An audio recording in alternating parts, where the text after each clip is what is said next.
के लूक को बस डिटेंशन में भेज देता है और कहता है कि अगर प्रिंसिपल ने उसे एक्सपेल किया तो वो उस पर केस करेगा।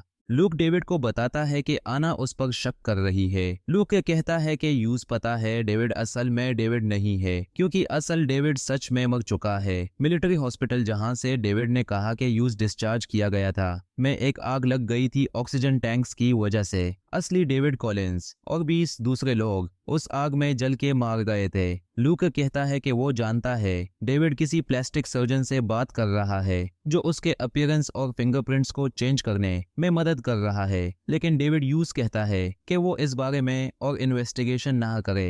डेविड जब मिसेस पीटरसन की लॉन्ड्री में मदद कर रहा होता है, मेजर कार्वर की टीम उन पर हमला कर देती है। डेविड चालाकी से सबको मार डालता है, बस कार्वर को छोड़ के। अपनी कवर खुल जाने पर डेविड मिसेस पीटरसन को भी मार देता है। भागने के दौरान वो मिस्टर पीटरसन को भी देख लेता है और उसे भी मार देता है। कार्वर के गोली से भागने में डेविड को चोट लगती है